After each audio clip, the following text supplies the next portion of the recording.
Good morning भाई, सभी को गुड मॉर्निंग। जय माँ सरस्वती, राधे राधे। गुड मॉर्निंग भाई दीपक,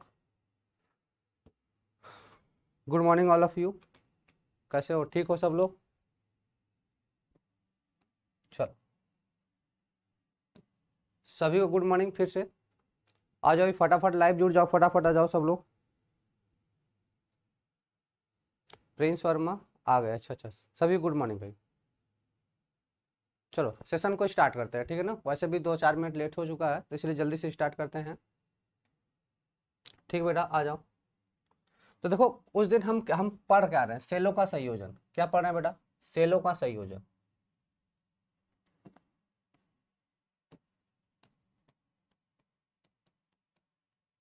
सेलों का संयोजन, ठीक है। चलो, सेलों का संयोजन। चलो आ जाओ फटाक से। तो बात करते हैं बेटा, समांतर क्रम संयोजन क्या होता है। बात करते हैं हम लोग कि समांतर क्रम संयोजन क्या होता है, ठीक है। सभी गुड मॉर्निंग एवरीवन। समांतर क्रम संयोजन क्या होता है? कहते हैं समांतर क्रम संयोजन में सभी सेलों के एनोड, समांतर क्रम संयोजन में सभी सेलों के जो एनोड है ना, एनोड एक बिंदु पर तथा कैथोड दूसरे बिंदु पर जुड़े रहते हैं। मतलब सभी का प्लस एक बिंदु, एक पॉइंट से, सभी का माइनस एक पॉइंट से जोड़ दिया जाता है। तो इसको क्या बोलते हैं बेटा? समांतर क्रम संयोजन। जुड़े होते हैं यदि n एक समान सेलें समांतर क्रम में जुड़े हों। सीधे सीधे कहना है, समांतर क्रम में क्या होता है, जितनी भी सेल होती है, जितनी भी बैटरीज होती है, सभी का प्लस एक पॉइंट से, सभी का माइनस एक पॉइंट से जोड़ दिया जाता है। क्लियर है? चलो, तो बात करते हैं, कुछ इंपॉर्टेंट पॉइंट्स की बात करते हैं। पहला क्या हो जाएगा? तुल्य विद्युत वाहक बल E इक्विवेलेंट किसके बराबर होगा? E के बराबर होगा। वैद्युत वाहक बल जो E इक्विवेलेंट है, क्या होगा? एक सेल के वैद्युत वाहक बल के बराबर होगा। मतलब एक सेल का जितना E होगा, वही क्या होगा? पूरे संयोजन का होगा। उसके बाद तुल्य आंतरिक प्रतिरोध कितना होगा? तो अगर R प्रतिरोध है तो उसमें N से भाग दे देंगे। अगर एक प्रतिरोध का भाग कितना है, मतलब एक जो हम सेल लिए उसका अगर प्रतिरोध स्मॉल R है तो N से ले तो N से भाग दे देना, आंसर हो जाएगा तुल्य प्रतिरोध का। मुख्य धारा की बात करें तो E अपान जो बाह्य प्रतिरोध है प्लस R बाई N हो जाएगा, प्लस R बाई N हो जाएगा। यह हो जाएगा इसका धारा। कहते हैं बाह्य प्रतिरोध के सिरों पर विभवांतर कितना होगा? तो कहेंगे प्रत्येक सेल पर विभवांतर, कहेंगे क्या? बाह्य प्रतिरोध के सिरों पर विभवांतर कितना होगा? तो जो प्रत्येक सेल पे विभवांतर होगा उसके बराबर होगा। और वह किसके बराबर होगा? तो V बराबर IR के बराबर होगा। किसके बराबर होगा बेटा?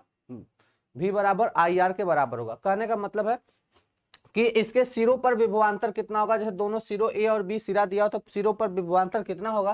तो कहेंगे जो बाह्य प्रतिरोध है या जो बाह्य विभव है V बराबर IR उसी के बराबर होगा, उसी के बराबर होगा। ठीक है बेटा, चलो आगे चलते हैं। कहते हैं प्रत्येक सेल में प्रवाहित धारा कितना होगा? तो मुख्य धारा को N से भाग देना, जो मुख्य धारा जा रही है उसी में जितने सेल हमारे पास है उससे भाग दे देंगे तो एक सेल में प्रवाहित धारा का मान पता हो जाएगा, एक सेल में प्रवाहित धारा का मान। ठीक है बेटा। उसके बाद परिपथ में शक्ति क्षय की बात करते हैं तो P बराबर E upon R plus R by N को होल स्क्वायर इंटू बाह्य प्रतिरोध, इंटू क्या हो जाएगा? बाह्य प्रतिरोध। ठीक है। और उसके अलावा ये अब नीचे वाला आपसे पूछा नहीं जाएगा, ये आपसे पूछा नहीं जाएगा, है ना, फिर भी देख लो। कहते हैं अधिकतम शक्ति की शर्त क्या होगी? R बराबर R बाई N। अधिकतम शक्ति की शर्त क्या होगी बेटा? R बराबर R बाई N। और P मैक्स कितना होगा? N into E square by 4R। उसके बाद यदि जो आंतरिक प्रतिरोध है, जो आंतरिक प्रतिरोध बहुत छोटा हो जाए, यदि जो आंतरिक प्रतिरोध है वो बहुत छोटा हो जाए, वेरी स्मॉल हो जाए, तभी यह संयोजन प्रयुक्त होता है। मतलब जो आंतरिक प्रतिरोध बहुत स्मॉल हो तभी समांतर क्रम संयोजन का उपयोग हम लोग करते हैं। ठीक है। क्या कर रहा है? यदि R is much less than NR, मतलब जो आंतरिक प्रतिरोध है वो बहुत छोटा हो जाए, तभी हम क्या करते हैं? ये संयोजन का प्रयोग करते हैं। ठीक है बेटा। तो श्रेणी क्रम समांतर क्रम संयोजन था। अब इसी को मिश्रित क्रम संयोजन की बात करते हैं। ठीक है। तो मिश्रित क्रम में बहुत पूछा नहीं जाता, देखो सेल होल से ज्यादा क्वेश्चन आते नहीं है। किरचॉफ लॉ यहाँ पे इंपॉर्टेंट है। फिर बात करते हैं मिश्रित क्रम संयोजन की बेटा, कि मिश्रित क्रम संयोजन क्या होता है। ठीक है। सारे पॉइंट को हम लोग ओरली फटाफट पढ़ते चलो, क्वेश्चन के साथ इसके साथ मिलेंगे। कहते हैं यदि n एक समान, देखो इतने 1 2 3 4 5 6 7 8, मतलब डाट डाट डाट ऐसे तरह जुड़ते जाएंगे। n एक समान कितने बेटा? n एक समान सेल पंक्ति में हो, n एक समान सेल पंक्ति में हो, ऐसी यम पंक्तियों को, जैसे कि अगर ऐसे ऊपर वाले में ऐसे देखो, ऐसे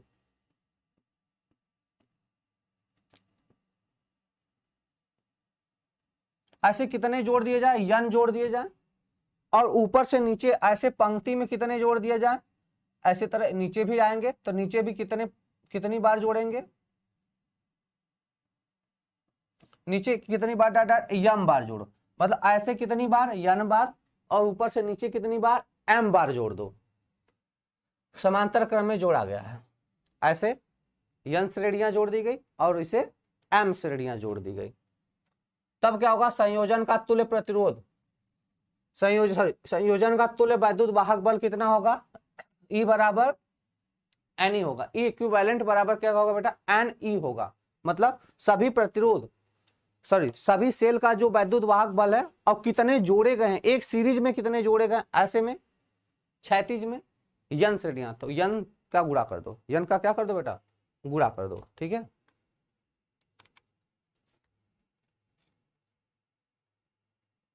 n का क्या कर दो बेटा, गुणा कर दो। ठीक है, चलो उसके बाद बात करते हैं संयोजन का तुल्य आंतरिक प्रतिरोध कितना होगा, तो R equivalent N R by M, N R by M. ठीक है बेटा, एन आर बाई एम मतलब नीचे कितनी बार जोड़ेगा, m बार, तो कुल तुल्य प्रतिरोध कितना होगा, सेल का आंतरिक प्रतिरोध कितना होगा, NR होगा, तो उसी से m में भाग दे दो क्योंकि AM वाला समांतर में जोड़े गए। उसके बाद लोड प्रतिरोध R से बहने वाली मुख्य धारा कितना होगा, तो I बराबर कितना हो जाएगा बेटा, I बराबर NE upon R plus NR by M. यह किसके बराबर होगा, तो देखो इसका गुणा इधर, यह चला जाएगा ऊपर, इसका गुणा इधर, यह चला जाएगा ऊपर, तो एम एन ई अपान MR प्लस NR। देखो इसका गुणा इधर और यह चला जाएगा ऊपर, तो एम एन ई अपान MR प्लस NR। लोड के सिरों पर विभवांतर कितना होगा, तो V बराबर IR, जो बाहर वाला होगा कितना होगा बेटा, V बराबर IR होगा। ठीक है, उसके बाद प्रत्येक सेल का विभवांतर कितना होगा, तो जो कहेंगे मुख्य है, जो मुख्य विभवांतर उसी में n से भाग दे दो, तो V डैश बराबर V बाई N हो जाएगा, यह चीज। ठीक है ना, ये शॉर्टकट याद करना, फिर वैसे अगर हम क्वेश्चन करने लगे तो डिटेल में बताना पड़ेगा, ऐसे किए वैसे की, डायरेक्ट फार्मूला याद रखो, आंसर आता है, आंसर आएगा, क्योंकि हमारे पास समय बहुत कम है। ठीक है बेटा, कहते हैं प्रत्येक सेल से प्रवाहित धारा कितनी होगी, I डैश बराबर मुख्य धारा बटे n, I डैश बराबर क्या होगा, मुख्य धारा बटे n हो जाएगा। ठीक है, उसके बाद अधिकतम शक्ति की शर्त क्या होगी, NR बाई एम, जो आंतरिक प्रतिरोध है उसी में जो हम समांतर में जोड़े हैं जितने प्रतिरोध उससे भाग दे देना, तो क्या होगा P मैक्स बराबर, तो क्या मिलेगा शक्ति P मैक्स बराबर MN स्क्वायर बाई 4R, और सेलों का कुल संख्या कितना होगा, MN होगा, सेलों की कुल संख्या कितनी होगी, तो MM। फार्मूला बेस्ड एग्जाम्पल, बिल्कुल फार्मूला बेस्ड ही एग्जाम्पल कराएंगे। ठीक है, आज पूरा थ्योरेटिकल पार्ट पढ़ेंगे ताकि आज ये सोच रहे हैं कि चैप्टर खत्म हो जाए, तो कल इसके क्वेश्चन कर लेंगे। आप लोग नोट्स फार्मूले बेस्ड, फार्मूले का नोट्स बनाते चलो। ठीक है, चलो इंपॉर्टेंट है बेटा किरचॉफ का नियम, इंपॉर्टेंट है किरचॉफ का नियम।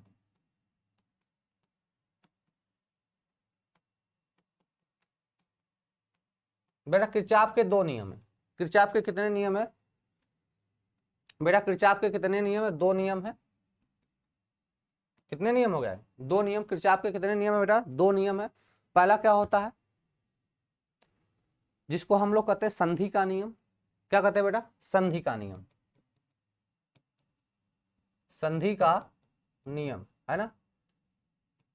संधि का नियम कैसे बताते हैं हम लोग, कहते हैं किसी बिंदु पर या किसी संधि पर आने वाली धाराओं का योग और जाने वाली धाराएं आपस में बराबर होती, आने वाली धाराएं बराबर निकलने वाली धाराएं। ठीक है ना, तो देखो जो संधि की तरफ आती हैं उनको लिया जाता है प्लस, और जो संधि से बाहर की तरफ जाते हैं उनको लिया जाता है माइनस। जिसे समझो, जैसे हमारे पास कोई बिंदु है, इसमें I1 धारा आ रही है, I2 धारा आ रही है, यहाँ से I3 धारा, यह I1 है, यह I2 है और यह I3 है, और यहाँ से बाहर निकल रही धारा, इसका नाम है I4, क्या नाम है, I4, और यहाँ से बाहर निकल रही I5 है ना। तो अगर हम बात करें तो सर कुल धाराओं का योग कितना होगा, 0 के बराबर होगा। कुल धाराओं का योग कितना होगा बेटा, 0 के बराबर, मतलब I1 होगा प्लस I2 होगा प्लस I3 होगा। प्लस कितना हो जाएगा बेटा I3 हो जाएगा।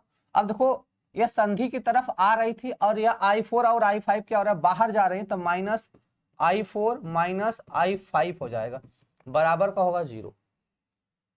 बराबर का क्या हो जाएगा बेटा 0। तो यहां से बोल देते हैं I1, ऐसे बोल देंगे I1 plus I2 plus I3 बराबर I4 प्लस I5। बात समझ में आ रहा। तो किसी संधि की ओर आने वाली धाराएं बराबर जाने वाली धाराएं बराबर होती, ये दोनों बराबर होती।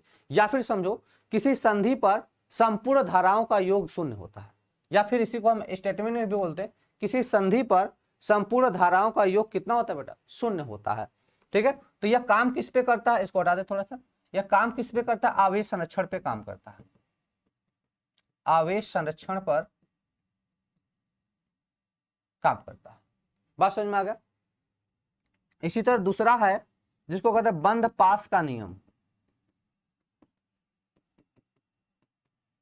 बंद पास का नियम। ठीक है ना, चलो तो पहले को समझ लेते हैं, उसके बाद की बातें करते हैं। कहते हैं किरचॉफ के नियम के अनुप्रयोग, ये क्या हो गया,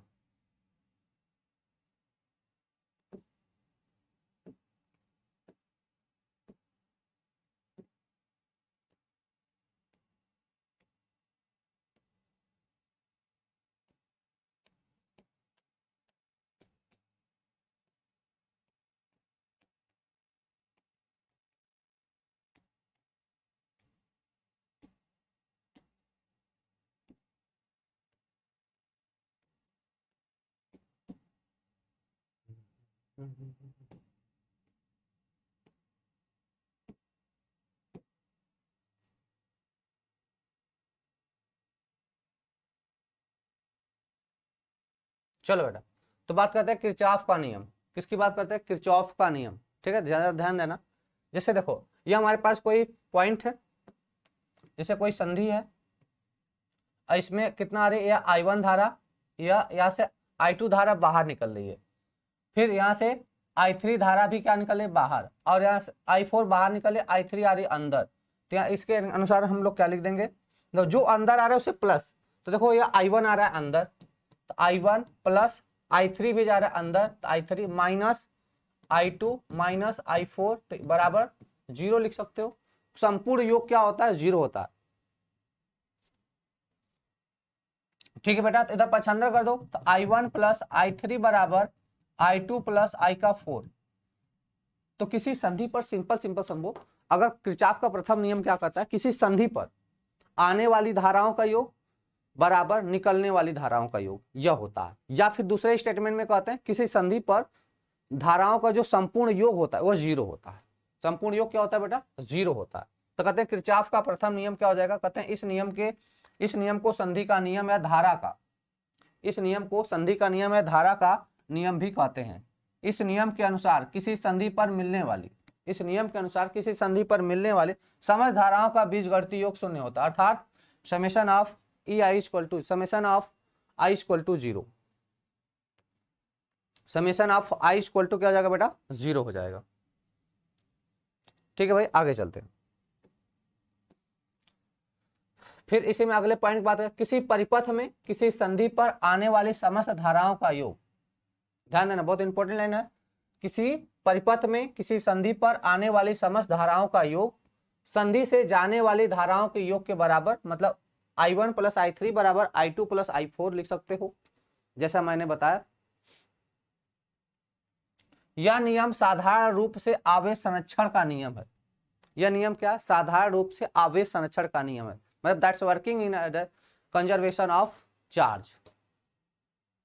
ठीक है ना, यह आवेश संरक्षण के सिद्धांत की तरह काम करता है। उसके बाद किरचॉफ के सेकेंड नियम की बात करते हैं। ज्यादातर न्यूमेरिकल बेटा इसी पे आता है, जो सेकेंड लॉ होता है ज्यादातर न्यूमेरिकल इसी पे आता है, टफेस्ट न्यूमेरिकल जिसको कहते हैं टफ वाले, वो इसी पे आते हैं, जो किरचॉफ का सेकेंड लॉ होता है। बंद पास का नियम बोला जाता है, कहते हैं इस नियम को लूप या वोल्टेज, इस नियम को लूप या वोल्टेज से भी जाना जाता है। पहली चीज होता क्या, तो सेम चीज है, तो कहते हैं किसी बंद पास में जो संपूर्ण विभवांतर का सम है वह 0 होता है। इसमें विभव का सम 0 होता है और एक इस पर काम करता है, ऊर्जा संरक्षण के सिद्धांत पे काम करता है। जो सेकेंड लॉ होता है ऊर्जा संरक्षण के नियम पे काम करता है। कभी कभी पूछा जाता है यही कि जो किरचॉफ का द्वितीय नियम है किस पर काम करता है, आवेश संरक्षण पर, ऊर्जा संरक्षण पर, द्रव्यमान संरक्षण पर, ऐसे पूछा जाता है। यह भी क्वेश्चन यहां से आता है।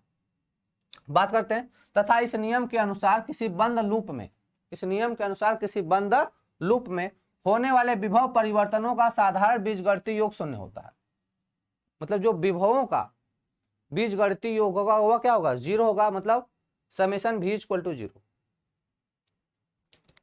लूप का मतलब बंद पास, लूप का मतलब बेटा बंद पास, बंद पास, बंद परिपथ, इसी को हम लोग लूप के नाम से जानते हैं। किसके नाम से जानते हैं बेटा, लूप के नाम से जानते हैं। फिर कहते हैं आगे इंपॉर्टेंट पॉइंट इसका देखो, कहते हैं यह नियम ऊर्जा संरक्षण के नियम पर आधारित है। यह किस पे काम करता है, कंजर्वेशन ऑफ एनर्जी, ऊर्जा संरक्षण पर आधारित है। यदि परिपथ में यन लूप के, यदि परिपथ में यन लूप के नियम से स्वतंत्र समीकरणों की व्याख्या करें तो जैसे यन -1, फिर समझ लो यह क्या है, अगर यन लूप है तो यन -1 होता है, ठीक है ना, ध्यान देना। कहते यदि परिपथ में यन लूप के नियम से स्वतंत्र समीकरणों की संख्या यन -n होगी। जैसे अगर मान लो 5 हमारे पास लूप है, कितना लूप है, 5 लूप है तो 4 समीकरण बनेगा। बात समझ में आ रहा है, अगर 5 लूप है तो 4 समीकरण बनेगा, 3 लूप है तो 2 समीकरण बनेगा। ऐसे किरचॉफ के नियम के अनुप्रयोग कुछ बात करते हैं बेटा, अनुप्रयोग की कुछ बातें करते हैं। अनुप्रयोग का मतलब डायरेक्शन किधर होगा, जैसे किधर प्लस लेंगे किधर माइनस लेंगे, यह बहुत इंपॉर्टेंट है। डायरेक्शन ही लेना बहुत इंपॉर्टेंट है, क्योंकि बच्चे डायरेक्शन जब तक नहीं पता रहे कब जोड़ोगे कब घटाओगे यह समस्या बन जाती है कि सब कब ऐड करना है, कब क्या करना है, सब्सट्रैक्ट करना है, कब जोड़ना है, कब घटाना है, यह चीज आना चाहिए, क्वेश्चन आसान होता है। कहते हैं किरचॉफ के नियमों के अनुप्रयोग निम्नलिखित परिपाटी का नियम की बात करते हैं। पहला, किसी प्रतिरोध से गुजरने वाली धारा, इंपॉर्टेंट लाइन है बेटा, किसी प्रतिरोध से गुजरने वाली धारा की दिशा विभव परिवर्तन, विभव परिवर्तन -IR। ध्यान देना पॉइंट क्या बोला जा रहा है, किसी प्रतिरोध से गुजरने वाली धारा की दिशा में, क्या बोला जा रहा है, किसी प्रतिरोध से गुजरने वाली धारा की दिशा में विभव परिवर्तन। जैसे समझो अगर हम कह दें सर धारा की दिशा आई इधर है और इधर ही क्या हो जाए डेल्टा V में परिवर्तन हो जाए तो इसको कितना लोगे बेटा, -IR लोगे। धारा की दिशा में बेटा क्वेश्चन कराएंगे क्वेश्चन, जिस पे क्वेश्चन पूछा जाता है उस पे क्वेश्चन कराया जाएगा। तो धारा की दिशा में पूछा जाएगा तो क्या होगा, -IR होगा। तथा धारा के विपरीत दिशा में ये क्या होगा, प्लस। अगर धारा इधर है विभव इधर है तो डेल्टा V यहां से क्या होगा, +IR होगा। ठीक है, एक बार देख लो,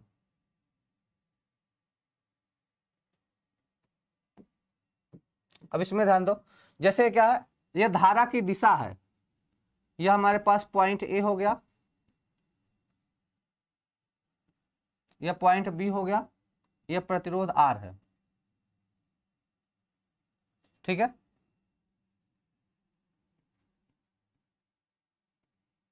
ठीक है बेटा, ध्यान देना।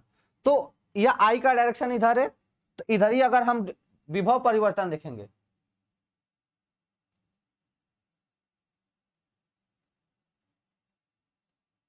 ठीक है बेटा, तो क्या बोलेंगे, जो इसमें विभव परिवर्तन होगा क्या होगा, -IR होगा। अगर धारा के विपरीत दिशा में है, देखो इसमें धारा के विपरीत दिशा में है तो इसमें क्या होगा, प्लस होगा।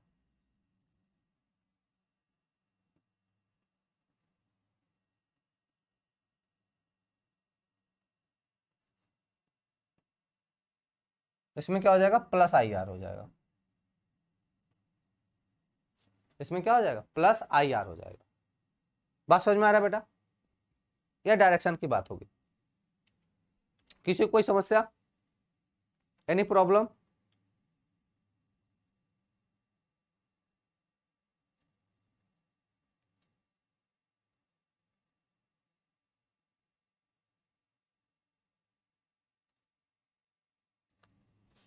चलो दूसरे की बात, अगले पॉइंट देखो, अगला क्या है,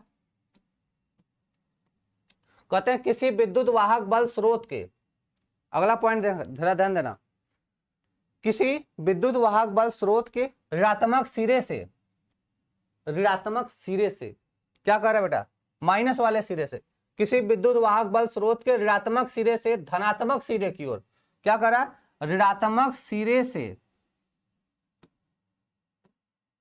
जैसे यहां पे देखो, यहाँ पे क्या है माइनस है, यहाँ पे क्या है प्लस है, ठीक है ना, तो क्या करा, ऋणात्मक सिरे से धनात्मक सिरे की ओर जाने वाले विभव को प्लस ई, जाने वाले विभव को प्लस ई, ठीक है ना, ध्यान देना, जैसे इसका यह माइनस वाला सिरा है और इसका यह क्या प्लस वाला सिरा, तो क्या ये देखो माइनस से किधर आ रहा है, इधर माइनस से प्लस की ओर आ रहा है, यदि माइनस है ये प्लस है, माइनस से प्लस की ओर आ रहा है, तो इसको क्या लेंगे बेटा, प्लस ई लेंगे, क्या लेंगे, प्लस ई लेंगे। अगर प्लस से माइनस की ओर जाएगा, किधर से जाएगा बेटा, प्लस से माइनस की ओर जाएगा, तो इसको डायरेक्शन में हम लेंगे माइनस ई। ये देखो डायरेक्शन का ध्यान रखना पड़ेगा, क्वेश्चन इजी आते हैं बस हम डायरेक्शन नहीं ले पाते, क्वेश्चन इजी आते हैं बस हम डायरेक्शन नहीं ले पाते, जोड़ने की जगह घटा देते हैं, घटाने की जगह जोड़ देते हैं, लफड़ा फंस जाता है।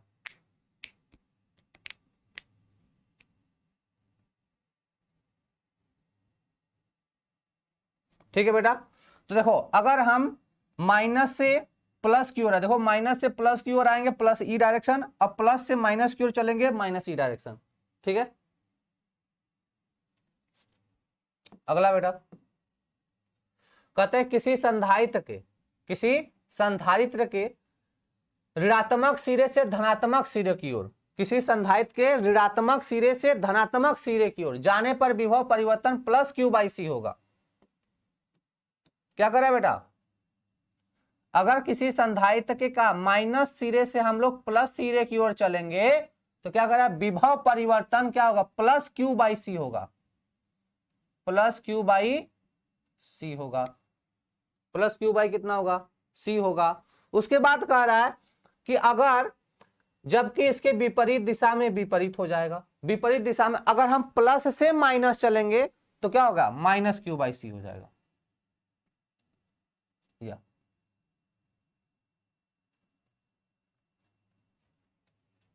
कोई लफड़ा है, धारा की दिशा को एक बार फिर से,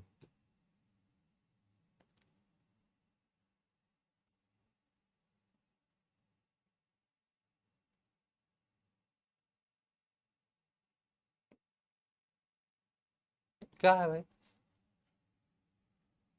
क्या कर रहा है बेटा, किसी प्रतिरोध से गुजरने वाली धारा की दिशा में विभव परिवर्तन, अगर धारा की दिशा में जैसे देखो सिंपल सा है, ध्यान देना, अगर धारा की दिशा यह है, यह किसकी दिशा है बेटा, आई की दिशा है, अगर इधर ही अगर हम डेल्टा लेंगे विभव परिवर्तन, अगर इधर ही क्या देखेंगे हम लोग, विभव परिवर्तन देखेंगे, तो ये क्या हो जाएगा, माइनस आई आर हो जाएगा। क्या हो जाएगा बेटा, देखा ध्यान देना, इसी की दिशा में लेंगे तो डेल्टा कितना होगा, माइनस आई आर होगा, और अगर धारा की दिशा इधर है, आई इधर है और विभव हमारा इधर, डेल्टा भी मतलब विभव परिवर्तन क्या है, अगर विभव परिवर्तन हम इधर ले रहे हैं तो कितना होगा, यह क्या होगा, प्लस आई आर होगा, कितना होगा, प्लस आई आर होगा। यही चीज कह रहा है कि अगर धारा की दिशा में विभव लोगे तो माइनस, विपरीत दिशा में लोगे तो प्लस, तब विभव परिवर्तन की बात थी। ठीक है बेटा, चलो आगे चले, अगला पॉइंट है किसी प्रेरकत्व से बहने वाली धारा की दिशा में वोल्टेज परिवर्तन, किसी प्रेरकत्व, क्या कर रहा है बेटा, किसी प्रेरकत्व से बहने वाली धारा की दिशा में वोल्टेज परिवर्तन कितना होगा, minus L D I by D T, minus L D I by D T, जबकि धारा की दिशा, धारा की विपरीत दिशा में क्या होगा, plus L D I by D T. अगर हम लोग क्या करेंगे, धारा क्या करें, किसी प्रेरकत्व से बहने वाली धारा की दिशा में, अगर धारा की दिशा में लोगे, जैसे धारा इधर जा रही है, तब अगर हम वोल्टेज परिवर्तन लेंगे तो कितना आ जाएगा, minus L D I by D T हो जाएगा। अगर धारा इधर बह रही है और हम इधर देखेंगे वोल्टेज परिवर्तन, तो इधर क्या होगा, plus L D I by D T होगा। ठीक है, चलो उसके बाद की बात करते हैं। देखो यह क्या है, धारा की दिशा में है तो minus L D I by D T, धारा के क्या है, विपरीत दिशा में आ रहा है तो plus L D I by D T.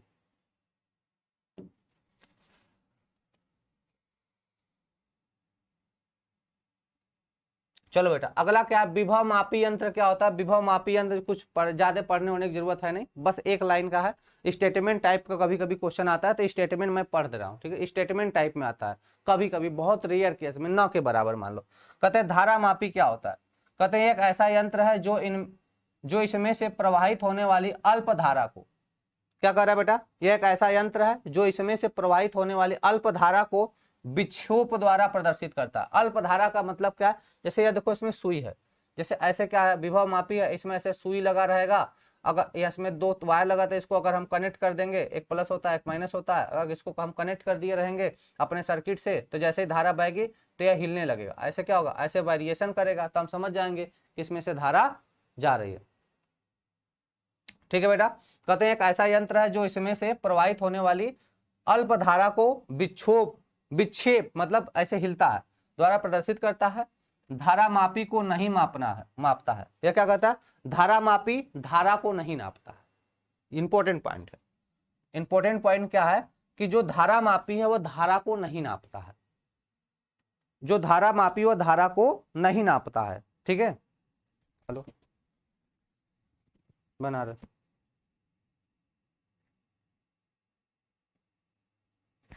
ठीक है, तो जो धारा मापी है वह धारा को नहीं मापता है, मतलब धारा मापी धारा को नहीं नापता, ये आपसे क्वेश्चन पूछा जा सकता है। धारा मापी धारा को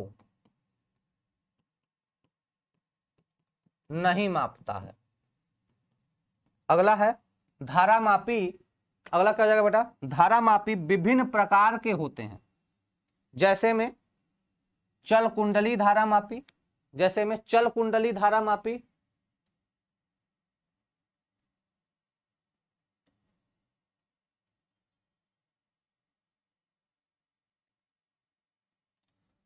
ठीक है बेटा, क्या हो जाएगा, चल कुंडली धारा मापी, और दूसरा हो जाएगा चल चुंबक धारा मापी, तप्त तार धारा मापी, डीसी परिपथों में चल कुंडली धारा मापी प्रयुक्त होते हैं, किसमें, डीसी परिपथ में। ठीक है बेटा, चलो अब इसके संकेत की बात करते हैं कि धारा मापी को दिखाते कैसे हैं, सर्किट में लिखा कैसे जाता है, कैसे पता करोगे कि सर्किट में कि धारा मापी लगा, तो इसको जी से दिखाया, जहां जी धारा मापी का कुल आंतरिक प्रतिरोध होता है, जी। पूर्ण विक्षेप धारा क्या होता है, इस संट पूर्ण विक्षेप धारा नहीं पूछी जाती आपसे, संट के बारे में जानो क्या होता है। कहते हैं धारा मापी से प्रवाहित होने वाली धारा को, क्या कहते हैं बेटा, धारा मापी से प्रवाहित होने वाली धारा के नियंत्रण हेतु धारा मापी कुंडली के समांतर क्रम में एक अल्प मान का प्रतिरोध लगाया जाता है, जिसे संट कहते हैं, जिसे क्या कहते हैं, संट कहते हैं। फिर से बेटा देखो, अमीटर से का कौन कर रहा है बेटा, अमीटर से नापा जाता है, ठीक है ना, अमीटर से हम लोग नापते हैं धारा को, ठीक है ना, ध्यान देना। कहते हैं धारा मापी से प्रवाहित होने वाली धारा के नियंत्रण के लिए, क्या करें, धारा मापी से प्रवाहित होने वाली धारा के नियंत्रण के लिए, कंट्रोल करने के लिए क्या करते हैं, धारा मापी कुंडली के समांतर क्रम में, धारा मापी कुंडली के समांतर क्रम में एक अल्प मान का प्रतिरोध लगाया जाता है, जिसे संट कहते हैं, जिसे क्या कहते हैं, संट कहते हैं। हाँ सर, पीडीएफ मिलेगा बेटा, यह संट हो गया, ये सब क्लास 12th में चीजें पढ़े हो, थ्योरेटिकल होता है, ठीक है। संट से लाभ, संट से हानियां, जैसे क्या कह रहा है कि भाई एक प्रतिरोध लगाओगे ना, जो हमारे पास धारा मापी रहेगा उसके समांतर परिपथ में एक प्रतिरोध लगाया जाता है, ठीक है, तो कहते हैं धारा मापी को जलने से सुरक्षा करता है। संट लगाने से क्या करता है, संट लगाने से क्या होता है, प्रतिरोध, जैसे आप लोग गांव घरों में क्या होता है, जैसे एक टार्च वर्च आता है तो उसमें देखोगे तो जहां से बल्ब में सप्लाई जाता है, जैसे समझोगे, जैसे आप हमारे पास 100 एलईडी बल्ब है, एलईडी बल्बों को खोल के देखोगे तो जहां से वोल्टेज का सप्लाई जाता है वहां पे एक रेजिस्टेंस लगा रहता है, रेजिस्टेंस लगा दिया जाता है, मतलब प्रतिरोध लगा दिया जाता है, क्यों, क्योंकि वो जले ना, एक समान उसमें विभव जाए, धारा जाए। कहते हैं धारा मापी को जलने से सुरक्षा करता है, इसे धारा मापी इसे धारा मापी को अमीटर में बदलने के लिए प्रयुक्त कर सकते हैं। हानिया में शंट प्रतिरोध के कारण धारा मापी की सुग्राहिता कम हो जाती है, सुग्राहिता। ठीक है बेटा।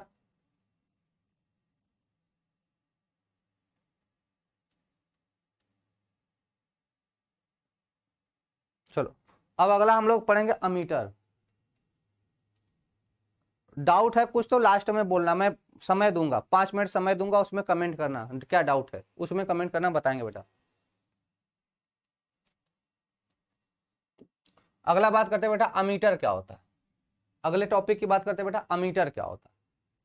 अमीटर कहते हैं क्या, इसकी सहायता से धारा मापते हैं। अभी मैं थोड़ी देर पहले भी मैंने बताया था, कोई पूछा भी था कि सर धारा को आखिर मापते किससे, अमीटर से नापते, किससे, अमीटर। तथा यह सदैव परिपथ की शाखा या घटक के श्रेणी क्रम में जोड़ा जाता है। इंपॉर्टेंट लाइन है बेटा, पूछा जाता है कि किसी भी परिपथ में अमीटर को किस क्रम में जोड़ा जाता है, श्रेणी क्रम में कि समांतर क्रम में या दोनों में, इनमें से कोई नहीं। तो हम लोग अमीटर को सदैव किस में जोड़ते हैं, अमीटर, अमीटर को सदैव किस में जोड़ेंगे बेटा, श्रेणी क्रम में। अमीटर को हमेशा किस में जोड़ोगे, श्रेणी क्रम में जोड़ोगे। ठीक है, सिंपल सा बेटा। देखो इधर जो हम लोग धारा मापी लगाते हैं, तो धारा मापी से जो धारा का प्रवाह है उसे कंट्रोल करने के लिए, जो धारा मापी से जो धारा बहती है उसे कंट्रोल करने के लिए, नियंत्रित करने के लिए हम उसी के समांतर क्रम में एक हम लोग प्रतिरोध लगा देते हैं, उसी प्रतिरोध को शंट कहते हैं। ठीक है बेटा। चलो, जिसमें प्रवाहित धारा मापनी है ना, तो सिंपली अमीटर से किसको नापते हैं, धारा को नापते हैं। ठीक है, तो जिसमें प्रवाहित धारा को नापनी उसी के श्रेणी क्रम में हम अमीटर को लगा देते हैं।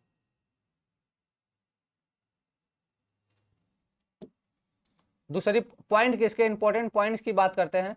इंपॉर्टेंट पॉइंट क्या कहता है, अमीटर का पाठ्यांक परिपथ में बहने वाली वास्तविक धारा से हमेशा कम होता है। क्यों कम होता है उसको भी बताएंगे। क्या कह रहा है, अमीटर का पाठ्यांक परिपथ में बहने वाली वास्तविक धारा से हमेशा कम होता है। वास्तविक धारा से हमेशा कम क्यों होता है बेटा, जब धारा बहती है तो हम जानते हैं कि एक वैद्युत वाहक बल उत्पन्न होता है, इसके साथ ही एक मैग्नेटिक फील्ड, चुंबकीय क्षेत्र उत्पन्न होता है। क्लास 12 की क्लास में पढ़े थे कि सर चुंबकीय क्षेत्र भी उत्पन्न हो जाता है, और वह चुंबकीय क्षेत्र के कारण क्या होता है, एक अन्योन्य प्रेरण उत्पन्न होता है, जो खुद के बहने, जो जिनके कारण उत्पन्न होता है उन्हीं का विरोध करता है। तो इसी के विपरीत, जैसे धारा इधर जा रही है तो इसी के विपरीत दिशा में एक अल्प धारा बहने लगती है, इसीलिए हमेशा यह क्या होता है, कम होता है। अगर अमीटर का पाठ्यांक परिपथ में बहने वाली वास्तविक धारा से हमेशा क्या होता है, कम होता है। रीजन यही है। दूसरी पॉइंट, अमीटर का प्रतिरोध जितना कम होगा, अमीटर का प्रतिरोध जितना कम होगा उसका पाठ्यांक उतना ही शुद्ध होगा। अमीटर का प्रतिरोध क्या कर रहा है, जितना कम होगा, उसका रेजिस्टेंस जितना कम होगा उसका पाठ्यांक उतना ही शुद्ध होगा। यदि अमीटर का प्रतिरोध शून्य है तो इसे आदर्श अमीटर कहा जाता है। पाठ्यांक का मतलब बेटा रीडिंग, पाठ्यांक का मतलब क्या है, रीडिंग है। जैसे हमारे पास कोई अमीटर बना है, इसे समझो, यह हमारे पास कोई अमीटर बना है, तो इसमें रहता है ना 0 1, यहाँ 1, या 10, यहाँ 15, यहाँ 20, यहाँ क्या होता है 25, ऐसे 30। तो यह सुई लगी रहती, तो यह सुई जितने पर रहेगी वही उसका पाठ्यांक है। सुई जिसके निशाने पर रहेगी, जिस सीध में रहेगी, जिस डिजिट के सामने रहेगी, वही क्या हो जाएगा, पाठ्यांक। पाठ्यांक मतलब रीडिंग। धारा मापी का अमीटर में रूपांतरण, हाँ इसको पढ़ने की जरूरत नहीं है। वोल्ट मीटर पे आ जाओ। वोल्ट मीटर, वोल्ट मीटर क्या करता है बेटा, वोल्टेज को नापता है। वोल्ट मीटर क्या करता है बेटा, वोल्टेज को नापता है। वोल्ट मीटर क्या करता है, वोल्टेज, विभवांतर को नापता है। कहते हैं क्या, इसकी सहायता से विभवांतर मापा जाता है, इसकी सहायता से विभवांतर को मापा जाता है, और इसे क्या बोलेंगे, और इसे उसके घटक के समांतर क्रम में जोड़ा जाता है। ध्यान देना, अमीटर को श्रेणी क्रम में, धारा को नापने के लिए श्रेणी क्रम में, विभव को नापने के लिए समांतर क्रम में। तो क्या कहता है, घटक के समांतर लगाते हैं जिसके सिरों पर विभवांतर मापा जाता है। क्या करा बेटा, जिसके सिरों पर विभवांतर मापा जाता है। तो अमीटर को श्रेणी क्रम में और वोल्ट मीटर को समांतर क्रम में, याद रखना। और इसको दिखाते कैसे बेटा, भी से दिखाते हैं। पहले दो चीजें जान जाओ। अमीटर को किस में जोड़ोगे आप लोग, श्रेणी क्रम में जोड़ोगे, और वोल्ट मीटर को या विभव मापी को समांतर क्रम में। ठीक है ना, दो चीजें याद रखना, दो चीजें याद रखना कि भाई अमीटर को कहां जोड़ोगे, श्रेणी क्रम में जोड़ोगे, और वोल्ट मीटर को किस में जोड़ोगे, समांतर क्रम में। इंपॉर्टेंट लाइन है।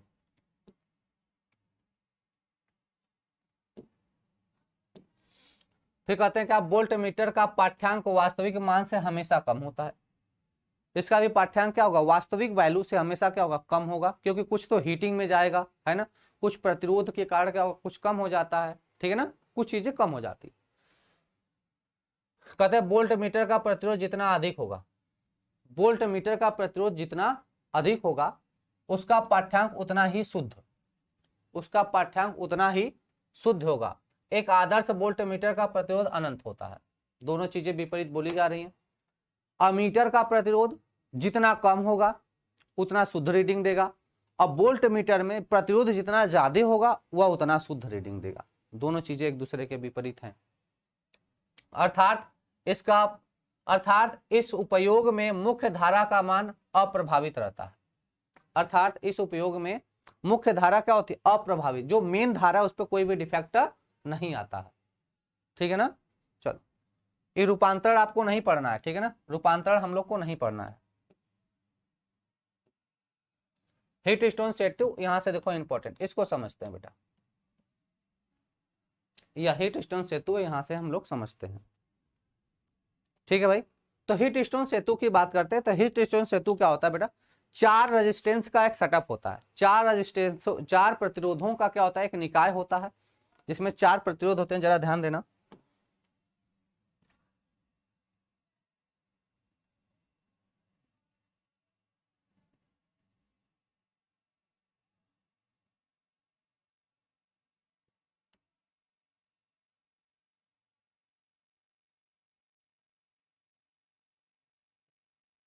ऐसे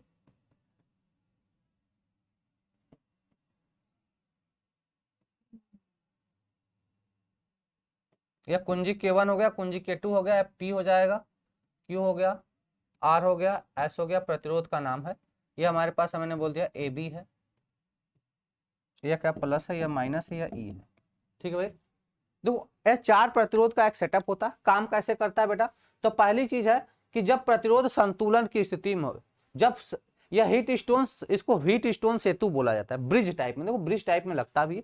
इसके संतुलन की स्थिति क्या होती है बेटा, P by Q equal to R by S करते हैं ना। P by Q equal to क्या करते हैं बेटा, R by S. P by Q मतलब ये दोनों प्रतिरोधों का और इन दोनों प्रतिरोधों का अगर हम रेशियो लेंगे, अगर रेशियो बराबर आया, अगर हम रेशियो लेते हैं और दोनों का रेशियो क्या होता है बेटा, बराबर आता है, तो कहते हैं संतुलन की स्थिति है। किसकी स्थिति है बेटा, संतुलन की स्थिति है। इंग्लिश में कहते हैं इक्विलिब्रियम है, या बैलेंस है, या क्या है, बैलेंस रहते हैं, या बैलेंस है ना, क्या है, बैलेंस है। जब बैलेंस होगा तो इसमें से कोई भी धारा, इसमें से कोई भी, जो बीच वाला है इसको हम CD बोल दें, तो यह बीच वाले में कोई भी धारा नहीं बहती है, विकर्ण में कोई भी धारा नहीं बहती है। ठीक है बेटा, बात को समझो। अगर यह संतुलन की स्थिति में होगा, संतुलन की स्थिति के लिए कंडीशन क्या होता है, P by Q equal to R by S होता है। अगर दोनों का हम रेजिस्टेंस का रेशियो ले लेंगे, P by Q R by S का रेशियो अगर बराबर आएगा तो संतुलन की स्थिति में होगा। क्वेश्चन सॉल्व कर लेके इंपॉर्टेंट टॉपिक बता रहा हूं। अगर P by Q R by S हम लोग संतुलन की स्थिति ज्ञात करते हैं, तो बराबर आता है, तो सीधे सीधे बोलना कि यह CD में कोई भी धारा नहीं होगी, CD में कोई भी धारा नहीं होगी। यह संतुलन की स्थिति के लिए कंडीशन है, यह संतुलन की स्थिति के लिए कंडीशन है। क्या, जब दोनों संतुलन P by Q equal to R by S संतुलन की स्थिति में होगा, संतुलन की स्थिति में होगा, तो CD में कोई भी धारा नहीं बहेगी, CD में कोई भी धारा नहीं बहेगी। क्लियर है,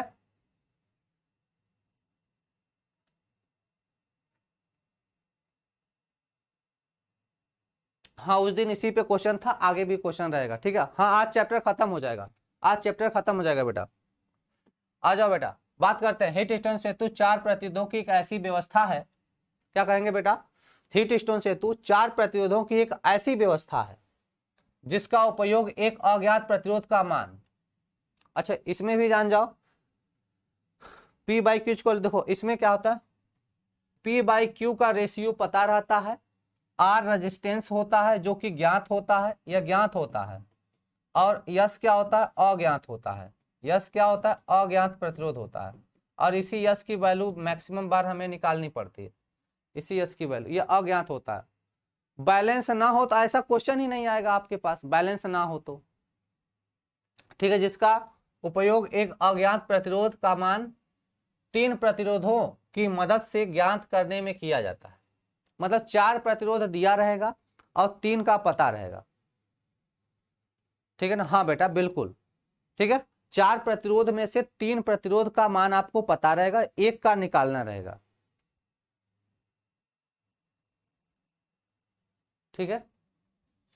फिर कहते हैं यहां ए बी बी सी भुजाओं को अनुपातिक, भुजाओं के अनुपातिक भुजा ए सी बी डी को संयुग्मी भुजाएं कहते हैं। इससे आपसे कोई मतलब है नहीं, ये अनुपातिक अनुपातिक छोड़ो। क्या कह रहा है बेटा कि ए बी व बी सी भुजाओं को अनुपातिक, भुजाओं को अनुपातिक भुजा तथा ए सी, फिर क्या करे, फिर क्या करे बेटा, ए सी उसके बाद बी डी, ए सी के बाद क्या कर रहा है, बी डी, मतलब यहाँ पे एक भुजा होती है ऐसे, इस ऐसे मिला रहता है, ए सी और बी डी क्या कहते हैं, संयुग्मी भुजाएं कहते हैं। अच्छा सर मैं डिप्रेस्ड हो गई हूँ, काहे बेटा डिप्रेस्ड काहे हो गई हो? संतुलन, संतुलन, संतुलित सेतु क्या होता है? संतुलित मतलब बैलेंस, संतुलित की बात करते हैं बेटा, बैलेंस क्या होता है? कहते हैं जब धारा मापी का विक्षेप शून्य हो, जब धारा मापी का विक्षेप शून्य हो, जैसे हम जो धारा मापी लगाए हैं, क्या किया बेटा, जो धारा मापी लगाए, अभी मैंने पीछे बताया धारा मापी, धारा मापी क्या करता है, तो जब धारा मापी में कोई भी विक्षेप ना हो, कोई भी हलचल ना हो, तो क्या करते, अर्थात धारा मापी से होकर कोई धारा प्रवाहित ना हो, सेतु संतुलन में कहा जाता है। या दूसरे शब्दों में VD बराबर VB, समझो, मतलब यहां पे देखो यह क्या है, यह VB है, और यहां पे क्या हो जाएगा बेटा, यह VD हो जाएगा। तो यहाँ का विभव और यहाँ का विभव दोनों आपस में क्या हो जाएंगे, बराबर हो जाएंगे। यहाँ का विभव VD वाला विभव और VB वाला विभव दोनों आपस में बराबर हो जाएंगे, ठीक है। फिर बात करते हैं संतुलित अवस्था में P by Q equal to R by S, संतुलित अवस्था में P by Q equal to R by S, ठीक है। सेल व धारा मापी का स्थान परस्पर परिवर्तित कर देने पर भी यह शर्त अपरिवर्तित रहेगा। कहने का मतलब है सेल व धारा मापी, सेल का स्थान बदल दो, धारा मापी का स्थान बदल दो, फिर भी यह संतुलन में ही रहेगा। अगर संतुलन में है तो संतुलन में ही रहेगा, उनका स्थान बदलने से कोई फर्क नहीं पड़ेगा।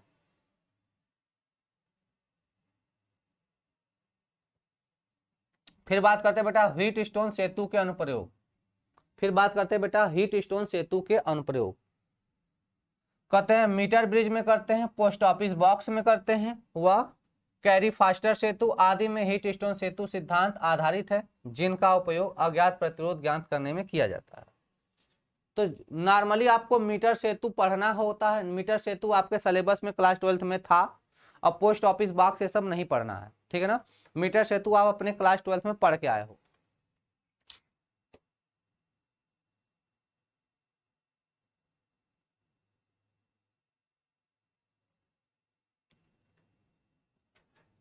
ठीक है, चलो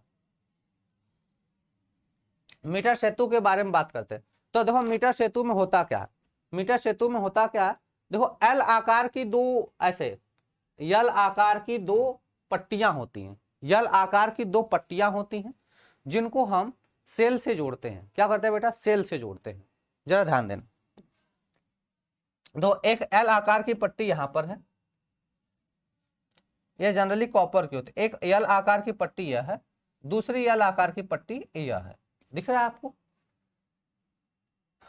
इसके बीच की जो दूरी होती है जनरली 100 मीटर रखी जाती है। कितनी? 100 मतलब 1 मीटर, 100 सेंटीमीटर रखी जाती है, मतलब 1 मीटर की दूरी रखी जा रही है, 1 मीटर का दूरी होता है। और यह जी जोड़ दिया गया, मतलब यह विभव मापी, बेटा ध्यान देना, यह जी है, यहाँ पर क्या है, विभव मापी है। यह हमारे पास एक बैटरी लगा दी गई है, यह कुंजी लगा है, यही, यह क्या है, अज्ञात प्रतिरोध है। यह यस क्या है बेटा, अज्ञात प्रतिरोध है, और इसी का प्रतिरोध ज्ञात करना होता है, यही वह अज्ञात प्रतिरोध है। ठीक है, तो कैसे अज्ञात प्रतिरोध का मान निकालोगे, उसे देखो, कहते हैं क्या, मीटर सेतु में प्रतिरोध तार एसी, मीटर सेतु में प्रतिरोध तार एसी, एसी देखो क्या है, यहां से ए यहां पर है और सी यहां पर, ए सी यहां से लेकर यहां तक, एसी 100 सेमी होती है। कितनी होती है बेटा, 100 सेमी, मतलब 100 सेमी का मतलब हो गया 1 मीटर लंबा होता है। संयोजन बिंदु की स्थिति परिवर्तित करके, संयोजन बिंदु की स्थिति परिवर्तित करके सेतु को संतुलित किया जाता है। संयोजन बिंदु मतलब ई बी का जो स्थान है, समझो, जैसे बेटा समझो, यह 100 मीटर का तार है, यह क्या, 100 मीटर का तार है। अब हम क्या करते, एक हमारे पास जॉकी होता है, आप क्लास 12 में पढ़े होंगे, एक हमारे पास जॉकी होता है, जो इस वाले बीच वाले वायर पे हम जगह जगह टच कराते हैं, और जहां पर विभव मापी में विक्षेप हो जाता है 0, ये जॉकी को हम लोग क्या करते हैं, टच कराते हैं, और जॉकी किससे जुड़ा होता है, विभव मापी से जुड़ा होता है। इसको इस पर हम टच कराते हैं, और जहां पर विभव मापी पे क्या हो जाएगा, विक्षोभ हो जाएगा 0, सॉरी धारा मापी, ठीक है ना। तो धारा मापी में जहां पर विक्षेप हो जाएगा 0, वहीं पर संतुलन की स्थिति होती है, वहां पे क्या हो जाती है बेटा, संतुलन की स्थिति हो जाती है। तो हमारे पास क्या होता है वहां पे, जिसको हम जॉकी नाम से जानते हैं, जॉकी किससे जुड़ाते हैं, देखो यह जॉकी होता है। अब यह बी वाला जॉकी होता है, जो कि किससे जुड़ा होता है, यह हमारे धारा मापी से जुड़ा होता है। ठीक है, संतुलित किया जाता है सेतु की संतुलन की अवस्था में ए बी बराबर यल, ए बी बराबर मतलब यहां से यहां तक जहां पे टच कराए, जहां पे टच कराने से संतुलन होता है, उसको एल सेंटीमीटर मान लेते हैं, और बी से और जो लास्ट एंड तक बचा है वह 100 माइनस यल हो जाएगा, क्योंकि पूरा 100 था तो 100 में से यल घटा देंगे, तब Q by P equal to 100 minus L upon L हो जाएगा, एवं P by Q equal to R by S से, तो यस का मान कितना निकल के आता है, तो 100 माइनस यल बटे यल इंटू आर, प्रतिरोध का मान रख देते हैं और हमारे वैल्यू सॉल्व हो जाता है। ऐसे अज्ञात प्रतिरोध का मान हम लोग निकालते हैं। इसी तरीके से अज्ञात प्रतिरोध, अच्छा यहाँ पे क्या होगा, रेजिस्टेंस बॉक्स होता है, यहाँ पे क्या लगा रहता है बेटा, रेजिस्टेंस बॉक्स लगा रहता है, और यह हमें ज्ञात हो, इसको हम कहते हैं रेजिस्टेंस बॉक्स, रेजिस्टेंस बॉक्स होता है, जिसमें हम 1 ओम 2 ओम अपनी आवश्यकता के अनुसार घटा बढ़ा सकते हैं, उसमें रखने के लिए रहता है रेजिस्टेंस बॉक्स। 1 ओम 2 ओम जितने की आवश्यकता होगी उतने का आप करा सकते हो। ठीक है, यह प्रैक्टिकल क्लास 12 के board exam, sorry class 12 class में कराया जाता है, सभी स्कूल में कराया जाता है। ठीक है भाई, इतनी बात समझ में आ गई कि नहीं सबको? तो 1 मिनट जरा मुझे समय देना, 1 मिनट।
एक मीटर नहीं लिख सकते हैं क्या?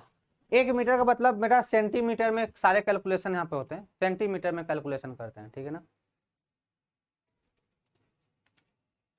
अच्छा सर लिख सकते हो, लिख सकते हो। ठीक है बेटा, कोई दिक्कत तो नहीं ना है। चलो देखो कोई दिक्कत नहीं, देखो यहाँ पे रेजिस्टेंस बॉक्स होता है, देखो सिंपल सा है। दो देखो एल आकार की दो पट्टियां होती है ऐसे, क्लास 12th के बोर्ड में देखोगे कराया जाता है इसको। एल आकार की दो पट्टियां होती हैं और बीच में एक कापर, ये देखो पहले ना एक क्या होता है, लकड़ी का इतना बड़ा सा पैड होता है, लकड़ी का इतना बड़ा पैड होता है, ठीक है ना, इतना बड़ा पैड होता है, उस पे एल आकार की दो पट्टियां एक बीच में होती है और बीच वाले को जोड़ा जाता है किससे, विभव मापी से, और किनारे वाला दोनों जोड़ देते हैं सेल से। किनारे वाला दोनों किससे जोड़ते हैं, सेल से जोड़ देते हैं। और बीच में देखो यह किससे जुड़ जाएगा, यह जुड़ जाएगा बैटरी से, यह वाला भी बैटरी से जोड़ देते हैं। और यह इसी पले एक वायर गई रहती है, पतली से वायर यहाँ से यहाँ तक कनेक्टेड होती है, और बीच वाले को हम जोड़ देते हैं एक ठो यहाँ से, यह जी से, ठीक है। अब जी से और एक वायर जोड़ देते हैं किससे, यहाँ से इसे अज्ञात प्रतिरोध एस से जोड़ देते हैं, और इसका एक सिरा हम किससे जोड़ देते हैं, हमारे पास जो बॉक्स रेजिस्टेंस बॉक्स होता है उससे जोड़ देते हैं, ठीक है। उसके बाद इसमें इसमें से दूसरा जॉकी रहता है, हम इसी पे जो हमारे पास यहाँ से यहाँ तक वायर रहता है इसी को जगह जगह टच कराते हैं, संतुलन की स्थिति को देखते रहते हैं, ठीक है ना। बात समझ में आ रहा है बेटा, क्लास 12th में अच्छे से है। आप ये फार्मूला बस देख लो कैसे निकालोगे, अगर कभी प्रतिरोध पूछा तब, अज्ञात प्रतिरोध यस का मान कैसे पूछा तो कैसे निकालोगे, तो यस माइनस यस, यस बराबर 100 माइनस एल करना अपन एल इंटू आर, ये सारा वैल्यू दिया रहता है। 100 पता ही है, 1 मीटर को वायर लेना है, 100 लेना ही है, कि पूछेगा इतने सेंटीमीटर की दूरी पर संतुलन में है, इतने सेंटीमीटर की दूरी पर क्या है, संतुलन में है। और बाय प्रतिरोध का मान हमको पता रहेगा, या प्रतिरोध बॉक्स का वैल्यू हमें पता रहेगा, रख के यस का मान निकाल लेंगे, ठीक है ना बेटा। रॉकी नहीं बेटा, जॉकी होता है, ये जो बी है ये जॉकी होता है, जॉकी मैं हिंदी में लिख देता है, जॉकी होता है, जॉकी, ठीक है बेटा, क्या होता है, जॉकी होता है, ठीक है। चलो आगे आ जाओ, आगे विभव मापी की बात करते हैं। अगला बेटा किसकी बात करते हैं बेटा, विभव मापी की बात करते हैं। तो विभव मापी क्या करता है, विभव को मापता है। विभव मापी क्या करता है बेटा, विभव को मापता है, ठीक है ना। तो विभव मापी का सिंपली हम लोग क्या कहते हैं, विभव को मापने के लिए यूज में आता है। एल क्या है, यल यल डिस्टेंस है, संतुलन की स्थिति है ना। नहीं अब थ्योरी खत्म हो गया, चैप्टर ही खत्म हो गया बेटा, चैप्टर ही खत्म हो गया, ठीक है ना।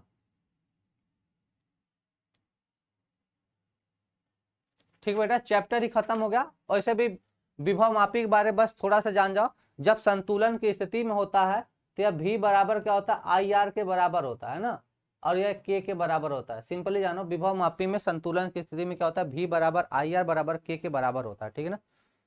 सर जॉकी का सिंबल क्या है, जॉकी का सिंबल नहीं होता है बेटा, बस ऐसे ही दिखाते हैं कि बी पॉइंट है, कोई जॉकी है, ठीक है ना।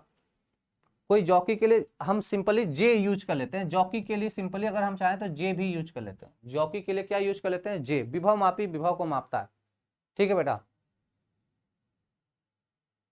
हो गया ना।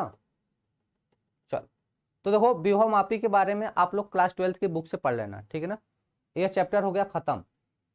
विभव मापी के बारे में आप 12th के बुक से पढ़ लेना, क्योंकि उससे बहुत ज्यादा क्वेश्चन वोश्चन आते नहीं है, ज्यादातर हीट स्टोन ब्रिज से आएंगे और यहाँ से रेजिस्टेंस से आते हैं, और जो मैंने बताया कैपेसिटर संधारित्र पढ़ाया था वहां से क्वेश्चन आते हैं, ठीक है बेटा। चलो कल के सेशन में इसका करेंगे क्वेश्चन, यूट्यूब पे कुछ क्लासें, यूट्यूब पे क्लास लगी है वहां पर आते हैं, तो मिलते हैं, ठीक है बेटा। चलो ठीक है, क्लास को ओवर किया जाए।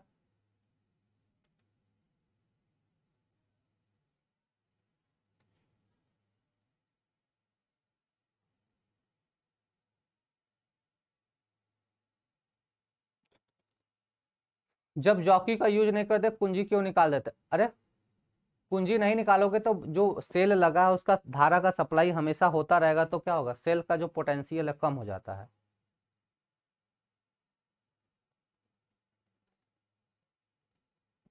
चलो ठीक है, बाय, सभी को बाय, मिलते हैं यूट्यूब पर, आ जाओ सब लोग यूट्यूब पर आओ, क्वेश्चन लेके आ रहे हैं थोड़ी देर में,